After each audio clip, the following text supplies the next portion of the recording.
India गठबंधन में ममता बनर्जी ने कांग्रेस को 2 सीटें देकर यह साबित कर दिया कि उनकी नजरों में कांग्रेस की कोई कीमत नहीं है, अहमियत नहीं है। ममता बनर्जी के इस क्रियाकलाप पर अधीर रंजन चौधरी की प्रतिक्रिया सामने आई। अधीर रंजन चौधरी ने कहा कि उनसे कौन सी भीख मांगने के लिए कांग्रेस गई थी। ममता बनर्जी खुद कह रही हैं कि हम गठबंधन कर चुनाव लड़ेंगे, हमें उनकी दया की जरूरत नहीं है।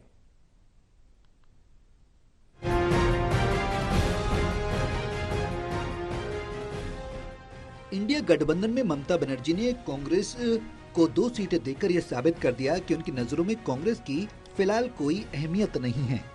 ममता बनर्जी की इस क्रिया पर अधीर रंजन की प्रतिक्रिया सामने आई। कांग्रेस नेता अधीर रंजन ने कहा कि उनसे कौन भीख मांगने गया पता नहीं। ममता बनर्जी खुद कह रही हैं कि हम गठबंधन कर चुनाव लड़ेंगे, हमें उनकी दया की जरूरत नहीं, हम अपने दम पर कुछ भी कर सकते हैं। ममता बनर्जी खुद नहीं चाहती कि गठबंधन हो। इंडिया गठबंधन में सीट शेयरिंग को लेकर जारी कवायद के बीच एक बार फिर पार्टियों के बीच मनमुटाव की खबरें आने लगी हैं। लोकसभा चुनाव के मद्देनजर सीट शेयरिंग को लेकर कांग्रेस और ममता बनर्जी की टीएमसी आमने सामने आ गई। पश्चिम बंगाल में कांग्रेस अध्यक्ष अधीर रंजन चौधरी ने ममता बनर्जी पर हमला बोला और कहा कि वो अभी पीएम मोदी की सेवा में लगी हैं।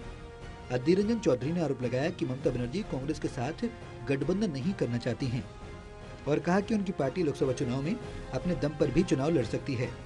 मीडिया से बातचीत में अधीर रंजन ने कहा कि उनसे कौन भीख मांगने गया था। ममता बनर्जी खुद कह रहे हैं कि हम गठबंधन कर लड़ेंगे।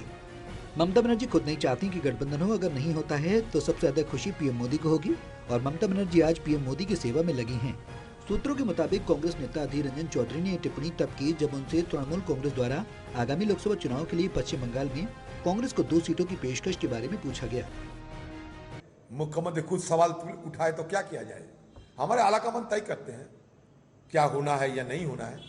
हम लोग यहाँ चुनाव में मुकाबला करने के लिए बिल्कुल तैयार है, चाहे हमारे विपक्ष कोई भी हो, बिल्कुल तैयार है। सूत्रों का दावा है कि ममता बनर्जी की टीएमसी चाहती है कि सीट शेयरिंग पर फाइनल कॉल का हक उनकी पार्टी को मिले। बता दें, इससे पहले कांग्रेस की पश्चिम बंगाल इकाई के अध्यक्ष अधीर रंजन चौधरी ने मंगलवार को दावा किया था कि राज्य की सत्तारूढ़ तृणमूल कांग्रेस के वरिष्ठ और युवा नेताओं के बीच जारी मनमुटाव की पटकथा बीजेपी ने लिखी है। उन्होंने ये भी आरोप लगाया कि आगामी दिनों में बीजेपी तृणमूल कांग्रेस के महासचिव अभिषेक बनर्जी को पश्चिम बंगाल के अगले मुख्यमंत्री के तौर पर पेश कर सकती है।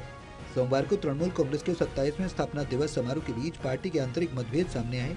इसके वरिष्ठ नेताओं ने अभिषेक बनर्जी पर कटाक्ष किया, जिस पर अगली पीढ़ी के नेताओं ने तीखी प्रतिक्रिया व्यक्त की। अधीर रंजन चौधरी ने पत्रकारों से कहा कि जो भी नाटक चल रहा है उसकी पटकथा बीजेपी ने लिखी है।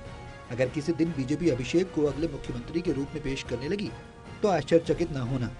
यही कारण है कि ईडी और सीबीआई उनके खिलाफ चुप हो गई है। National desk report, total news.